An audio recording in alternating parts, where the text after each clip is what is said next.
स्वागत है आपका स्टडी विद स्लेट में। मैं सत्यम पाठक आप लोगों का स्वागत करता हूं। आज जो हम पढ़ने वाले हैं, जैसा कि आपने सबसे ऊपर देख ही लिया है, आज हम वीर योद्धा पृथ्वीराज चौहान के बारे में देखने वाले हैं। आज हम गुर्जर प्रतिहार वंश, गहड़वाल वंश और चौहान वंश, इन तीनों वंशों के बारे में आज हम अच्छे से देखेंगे। ठीक है, तो चलिए स्टार्ट करते हैं। आज हम देखेंगे, सबसे पहले देखते हैं गुर्जर प्रतिहार वंश जो था, आज उसके पूरे वंश के बारे में आज हम देखने वाले हैं। संस्थापक कौन था, कौन कौन राजा हुए हैं, कौन महान राजा हुए हैं, और सबसे बड़ी और महत्वपूर्ण बात, कौन कौन राजा एग्जाम में आते हैं, क्योंकि जो हम वही चीज़ देख रहे हैं जो कि क्वेश्चन एग्जाम में आते हैं। ठीक है, तो सबसे पहले गुर्जर प्रतिहार वंश जो था, उसके संस्थापक जो कौन थे, उसके संस्थापक थे हरिश्चंद्र। ठीक है, गुर्जर प्रतिहार वंश के संस्थापक थे हरिश्चंद्र। वास्तविक संस्थापक काफ़ी बार क्वेश्चन आया हुआ है, नागभट्ट फर्स्ट। जो नागभट्ट फर्स्ट थे, वो इसके गुर्जर प्रतिहार वंश के वास्तविक संस्थापक माने जाते हैं। क्यों? क्योंकि ग्वालियर प्रशस्ति में इन्हें मलेच्छों का विनाशक बोला गया है। ग्वालियर में जो लिखा हुआ रखा है, उसमें इन्हें किसे, नागभट्ट जो फर्स्ट हुए हैं, उन्हें मलेच्छों का विनाशक बोला गया है, क्योंकि मलेच्छ जो बाहर से आए थे उनको इन्होंने मार के बाहर भगा दिया था। ठीक है, इसके बाद में चौथा जो इस वंश का चौथा शासक था, उसके बारे में हम लोग पिछले वीडियो में बहुत ही अच्छे से देख चुके हैं। याद करिए, जो कन्नौज का त्रिकोणीय संघर्ष हुआ था, उसके प्रारंभकर्ता यही थे। जो वत्सराज थे, गुर्जर प्रतिहार वंश के राजा जो वत्सराज थे, इन्होंने ही कन्नौज के जो आयुध वंश चल रहा था, उसके राजा को मार करके इन्होंने ही कन्नौज को अपने अंडर में वो किया था। तो इन्हें वास्तविक महत्वपूर्ण शासक भी बोला जाता है, और कन्नौज का त्रिकोणीय संघर्ष प्रारंभ करने वाले भी यही थे। इन्होंने ही कन्नौज का त्रिकोणीय संघर्ष का आरंभ किया था। ठीक है, इनके जो सुपुत्र हुए हैं वो हुए हैं नागभट्ट सेकेंड। ठीक है, इन्होंने कन्नौज को प्रतिहारों की राजधानी बनाया। ये भी जो कन्नौज का त्रिकोणीय संघर्ष था, उसमें ये भी शामिल थे, जो हमने पिछला वीडियो में देखा हुआ है। तो अभी आप उसको जाकर देख लीजिए, क्योंकि हिस्ट्री जब तक आप पीछे से लिंक नहीं करेंगे तब तक आपको याद नहीं होगी। ठीक है, तो इन्होंने कन्नौज को प्रतिहारों की राजधानी बनाया। ठीक है, महानतम शासक कौन थे? मिहिर भोज। इनका समयकाल क्या है? 836 ईस्वी से 885 ईस्वी तक, लगभग 40-50 साल के आसपास इनका समयकाल था। ठीक है, इनकी उपाधि जो थी आदि बराह और प्रभास, इनकी उपाधि थी, और इसने वैष्णव धर्म अपनाया था। इन्होंने वैष्णव धर्म अपनाया था। ये वही काल था जब से वैष्णव धर्म, शैव धर्म और जो ये धर्म थे ना, ये बड़े स्तर पर स्टार्ट होने लगे थे। ठीक है, तो यहीं से वो होता है, फिर इन्होंने वैष्णव धर्म अपनाया था इन्होंने। इसके बाद जो इनके सुपुत्र हुए हैं महेंद्रपाल ने राज किया है। इन्होंने महाराजाधिराज और परमेश्वर की उपाधि धारण की है। ये सीधे सीधे क्वेश्चन आता है कि गुर्जर प्रतिहार वंश के किस राजा ने महाराजाधिराज और परमेश्वर की उपाधि धारण की है? तो उसके आंसर है महेंद्रपाल फर्स्ट ने। ठीक है, इसके बाद हुए हैं महिपाल का समयकाल क्या है? 912 ईस्वी से 943 ईस्वी तक का समयकाल इनका हुआ है। इसी के दरबार में अल मसूदी बगदाद से भारत आया था। सन 1914 ईस्वी में अल मसूदी, बहुत आपने नाम सुना होगा, बगदाद से भारत आया था इन्हीं के समय पे, महिपाल के समय पे। ठीक है, गुर्जर प्रतिहार वंश के राजा जो थे महिपाल थे, उनके समय पे। ठीक, फिर होता क्या है, एक ऐसा समय आता है कि 963 ईस्वी में राष्ट्रकूट शासक, वही राष्ट्रकूट जो कन्नौज के त्रिकोणीय संघर्ष में दक्षिण से थे, उनका जो पूरा काम वो क्या था कि जब दोनों का युद्ध होता था तो जो जीत जाता था तो राष्ट्रकूट आके उनको हरा देते थे, वही राष्ट्रकूट हैं ये। ठीक है, तो ये क्या करते हैं, राष्ट्रकूट शासक थे कृष्णा थर्ड जो थे, उन्होंने उत्तर भारत पे आक्रमण करके प्रतिहार शासकों को पराजित कर दिया। लगभग कन्नौज के त्रिकोणीय संघर्ष के समाप्त होने के 100 साल बाद, मतलब जो संघर्ष था उसके समाप्त होने के 100 साल बाद, इन्होंने कृष्णा जो थर्ड थे, इन्होंने आकर राष्ट्रकूट मतलब गुर्जर प्रतिहार वंशों को हरा दिया था अच्छे से। ठीक, इसके बाद में और जो राजा आते हैं वो विजयपाल आते हैं, राज्यपाल आते हैं। ठीक है, तो विजयपाल, इनके बारे में कुछ ऐसा नहीं, बस इनका नाम आपको एक बार देख लेना है, विजयपाल। राज्यपाल जो राजा आते हैं, इनके बारे में थोड़ी हमें देखना है कि इनके बारे में क्या हुआ था कि 1018 में महमूद गजनवी ने प्रतिहार शासक राज्यपाल को हरा दिया था। ठीक है।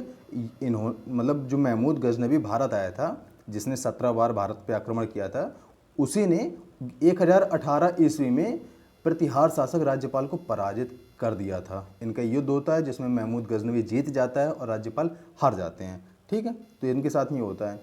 1019 ईस्वी में उसी युद्ध के एक वर्ष बाद त्रिलोचन पाल को भी गजनवी आके हरा देता है, क्योंकि वो उसने जब 17 बार आक्रमण किया तो वो हर साल आता था और यहाँ पर आके आक्रमण करता था। राजा को हरा के जो भी सोना चांदी राजस्व जो भी होता था उसको लूट के ये लोग ले जाते थे, ठीक है।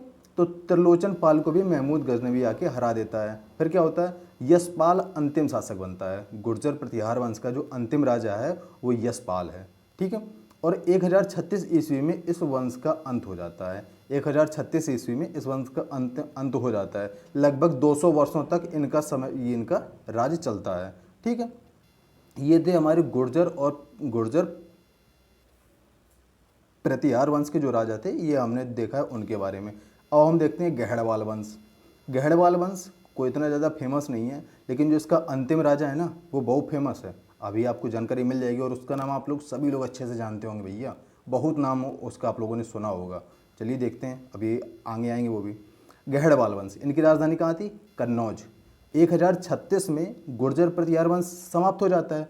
उन्हीं के जगह पर गहड़वाल वंश कन्नौज पर आकर अपना शासन करते हैं, ठीक है। इसके संस्थापक कौन थे? चंद्रदेव। इनका समय काल था 1080 से 1085 ईस्वी तक, ठीक है। दिल्ली के तोमर शासकों ने भी इसकी अधीनता स्वीकार की थी। दिल्ली के तोमर शासक, दिल्ली की स्थापना करने वाले ही तोमर शासक ही थे जिन्होंने दिल्ली की स्थापना की थी। दिल्ली को एक अपने क्षेत्र का एक क्षेत्र बनाया था, एक राज्य बनाया था, जो कि आज भारत की जो राजधानी है उसके स्थापनाकर्ता तोमर शासक ही हैं। उन्होंने भी इसकी चंद्रदेव की अधीनता स्वीकार की थी, मतलब जो कन्नौज का राजा था उसके अधीन थे ये लोग, ठीक है। इसके बाद में इस वंश के राजा बनते हैं मदनपाल। और इनका काम क्या होता है कि मदनपाल का समय काल होता है 1104 ईस्वी से 1114 ईस्वी तक। तुर्कों ने इस पर आक्रमण करके इसे कैद कर लिया था। जब तुर्की आक्रमण हुए हैं, कुतुबुद्दीन ऐबक आए हैं, मोहम्मद गौरी आए हैं, तो उन्होंने आक्रमण करके मदनपाल को अपने कैद में वो कर लिया था और उसको अपनी जेल में डाल दिया था। फिर एक चीज़ बहुत अच्छी बात आगे ये होती है कि गोविंद चंद्र जो इन्हीं के सुपुत्र थे, वो 1114 ईस्वी में राजा बनते हैं और कड़े संघर्ष के बाद ये मदनपाल को तुर्कों से बचाकर ले आते हैं। ये उनसे युद्ध करते हैं और किसी तरीके से मदनपाल को, जो इन्हीं के फादर थे, जो इन्हीं के वो थे, तो उनको ये बचा के ले आते हैं तुर्कों से युद्ध करके, ठीक है। तो बहुत बड़ी बात थी, क्योंकि तुर्की उस समय पर बहुत मतलब हर क्षेत्र को जाके हरा रहे हैं, हर जगह युद्ध कर रहे हैं और काफ़ी अच्छी उनके पास तकनीक भी थी। फिर भी जो गोविंद चंद हैं, ये अपने पिता को बचा के ले आते हैं। इनका समय काल कितना है? 1114 ईस्वी से 1155 ईस्वी तक। एक चीज़ बहुत अच्छी याद रखने के बारे में, इनकी उपाधि काफ़ी अच्छी उपाधि है, विविध विद्या विचार वाचस्पति इनकी उपाधि है। विविध विद्या विचार वाचस्पति इनकी उपाधि है, ठीक है। इन्हीं का एक शांति और युद्ध मंत्री भी थे लक्ष्मीधर। इसी का जो शांति और युद्ध मंत्री लक्ष्मीधर, उसी ने किरत कल्पत्रु नामक ग्रंथ लिखा था। किरत कल्पत्रु ग्रंथ जो कि मध्यकाल में बहुत ही ज़्यादा फेमस हुआ था, वो लक्ष्मीधर ने लिखा था और वो गोविंद चंद्र का शांति एवं युद्ध मंत्री था। मतलब शांति मंत्री भी वही था और युद्ध मंत्री भी वही था, ये देखिए, ठीक है। इसके बाद हमारे विजय चंद्र, ठीक। विजय चंद्र का समय काल कितना है? 1155 से 1170 ईस्वी तक, जिसने कोई अच्छा काम नहीं किया। यह एक योग्य शासक था ही एक जैसे। इसी के काल में दिल्ली में चौहानों का अधिकार हो जाता है। चौहान वंश जो होता है, जिसके बारे में अभी हम देखने वाले हैं, चौहान वंश जो होता है वो इसके शासनकाल में, विजय चंद्र के शासनकाल में आकर यहाँ पर कन्नौज पर अपना कन्नौज पर चौहानों का अधिकार हो जाता है, ठीक है। इसके बाद में इस वंश का अंतिम जो राजा होता है वो यहाँ पर राजा बनता है, जिसका नाम होता है जयचंद्र। और जयचंद्र को कौन नहीं जानता? हाँ, वही जयचंद्र है जिनका नाम आपने हमेशा सुना होगा। तो आज हम सबसे पहले उन्हीं के बारे में आज हम देखते हैं, ठीक है। हाँ, इसलिए कि ये पृथ्वीराज चौहान के समकालीन थे। जयचंद्र जो थे पृथ्वीराज चौहान के समकालीन थे, क्योंकि उन्होंने ये तो पृथ्वीराज चौहान को युद्ध में धोखा दिया था ना, वही जयचंद्र हैं ये। और इसने, अब देखो इन्होंने कुछ अच्छे काम भी किए थे, इसने सेन वंशीय शासक लक्ष्मण सेन को पराजित किया था। जो बंगाल में सेन वंश चल रहा था ना, वहाँ के जो शासक थे लक्ष्मण सेन, काफ़ी अच्छे राजा थे, उनके बारे में हम अगली वीडियो में बहुत ही अच्छे से देखने वाले हैं। तो सेन वंशीय शासक लक्ष्मण सेन को इन्होंने हरा दिया था। 1192 ईस्वी में तराइन के द्वितीय युद्ध में पृथ्वीराज चौहान के विरुद्ध जयचंद ने मोहम्मद गौरी की मदद की थी। 1192 का जो युद्ध हुआ था, तराइन का जो दूसरा युद्ध हुआ था, उसमें पृथ्वीराज चौहान के विरुद्ध जयचंद्र ने मोहम्मद गौरी की मदद की थी। ठीक है, इसके बाद क्या होता है, मोहम्मद गौरी ने चंदावर के युद्ध में जयचंद को पराजित करके हत्या कर दी थी। अब ये देखिए, जयचंद्र वही थे जिन्होंने मोहम्मद गौरी की मदद की पृथ्वीराज चौहान को हराने के लिए। ठीक है, लेकिन मोहम्मद गौरी ने उसी के 2 वर्ष बाद 1994 में ही जयचंद्र को चंदावर के युद्ध में हरा दिया। ठीक है, तो जो जैसा करता है उसके साथ में वैसा ही होता है, ये इससे मतलब इससे अंदाज़ा लगता है। ठीक है, तो ये थे जयचंद जी थे, इन्होंने, इनकी जो हमें याद रखने की, इन्होंने लक्ष्मण सेन को हराया और द्वितीय तराइन के युद्ध में इन्होंने मोहम्मद गौरी की मदद भी की। ठीक है, और चंदावर के युद्ध में जयचंद्र मोहम्मद गौरी से हार गए। बस ये इतना इनके बारे में हमें याद रखना है। इनके समय काल वैसे देख लीजिए, आता तो नहीं, 1170 ईस्वी से 94 तक इनका समय काल होता है, क्योंकि 94 में ही चंदावर का युद्ध होता है और मोहम्मद गौरी इनको मार देते हैं। ठीक है, ये इस तरह से होता है। अब हम जिस वंश के बारे में देखने वाले हैं, उसी वंश का नाम है चौहान वंश, जो कि बहुत ही, इसी वंश के राजा हुए हैं पृथ्वीराज चौहान। भैया बहुत ही परम, मतलब अभी हम उनके बारे में बहुत अच्छे देखने वाले हैं। ठीक है, तो इसके जो चौहान वंश के संस्थापक थे ना, वो वासुदेव थे। कहाँ पर, शाकंभरी। शाकंभरी कहाँ पड़ता है, अजमेर के निकट। उस समय अजमेर नहीं था, शाकंभरी क्षेत्र है, जो अब जो इस समय अजमेर है ना, काफ़ी भारत का एक फेमस शहर है, राजस्थान जो राज्य है उसका एक शहर है। तो अजमेर के निकट शाकंभरी में इन्होंने स्थापना की थी चौहान वंश की। 7वीं शताब्दी में इस वंश के जो शासक थे वो गुर्जर प्रतिहार वंश के सामंत माने जाते थे। 7वीं शताब्दी में इस वंश के शासक गुर्जर प्रतिहारों के सामंत माने जाते थे। ठीक है, इसी वंश के राजा हुए हैं वाकपति प्रथम। वाकपति प्रथम जो राजा हुए हैं, उन्होंने वो क्या किया है, इन्होंने सबसे पहले प्रतिहारों को खुद से स्वतंत्र घोषित किया। इन्होंने कहा कि हम प्रतिहारों के सामंत नहीं हैं, हम खुद के राजा हैं, हम अपना वंश खुद चलाएंगे। एक तरह से इन्होंने अपना वंश स्टार्ट किया। ठीक है, इसके बाद इन्हीं के सुपुत्र हुए सिद्धराज। सिद्धराज ने क्या किया, इन्होंने सर्वप्रथम साम्राज्य विस्तार करके महाराजाधिराज की उपाधि धारण की। महाराजाधिराज सिद्धराज आ रहे हैं। उसी तरीके से जो महाराजाधिराज की उपाधि है, वो सर्वप्रथम चौहान वंश में सिद्धराज ने मतलब धारण की। ठीक है, इसके बाद इनके सुपुत्र हुए हैं विग्रहराज। इनके जो सुपुत्र हुए हैं विग्रहराज जो हुए हैं, तो सॉरी, इनके जो सुपुत्र विग्रहराज सेकेंड हुए हैं, विग्रहराज द्वितीय हुए हैं। इसने चालुक्य शासक मूलराज प्रथम को पराजित किया था।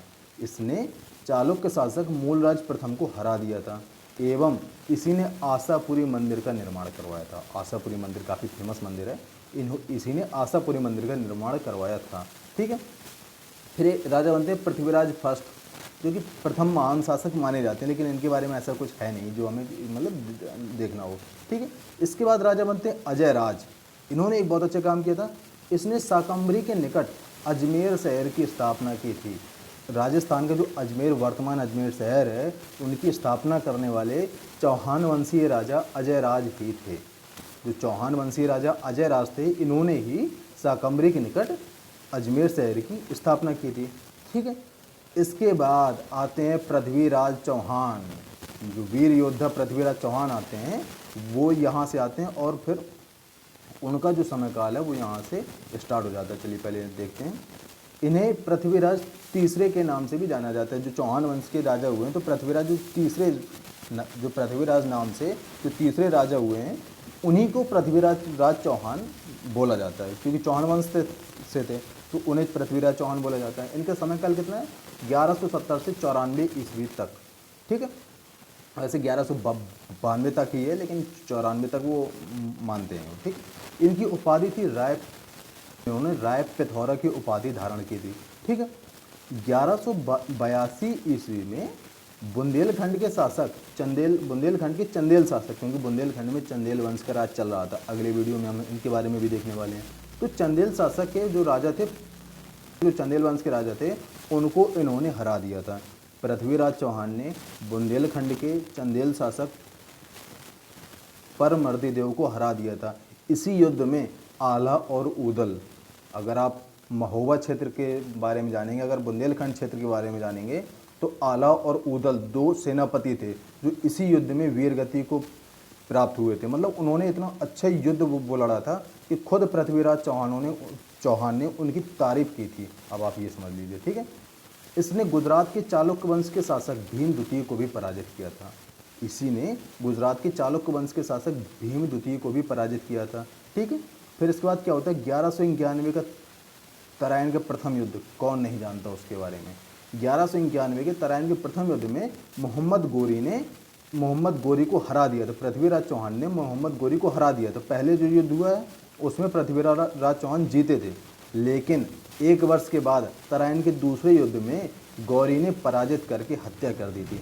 इसी युद्ध में जयचंद्र ने मोहम्मद गोरी की सहायता की थी, ठीक है। इसी जो दूसरा युद्ध हुआ था, इसी में जयचंद्र ने, जो गहड़वाल वंश का राजा था, अभी हमने जस्ट अभी देखा उसके बारे में, उसी ने दूसरे युद्ध में गौरी की मदद की थी पृथ्वीराज चौहान को हराने के लिए, ठीक है। इसके बाद में क्या होता है कि इनकी जो पराजित करके हत्या एक तरह से हो जाती है इनकी। फिर जो अंतिम राजा बनता है चौहान वंश का, अंतिम राजा कौन होता है, वो गोविंद होता है। और गोविंद के बारे में कहा जाता है कि इसने गौरी के संरक्षण में अजमेर में शासन किया था। फिर ये दिल्ली से इनको अजमेर वो कर देते हैं, भेज देते हैं। जो गोविंद जो राजा होते हैं, इनके सुपुत्र होते हैं, जो मतलब चौहान वंश के अंतिम राजा होते हैं, उन्हें अजमेर भेज देते हैं और वो गौरी के संरक्षण में ही वो अजमेर में शासन करते हैं, ठीक है। तो ये था चौहान वंश के बारे में, ठीक है।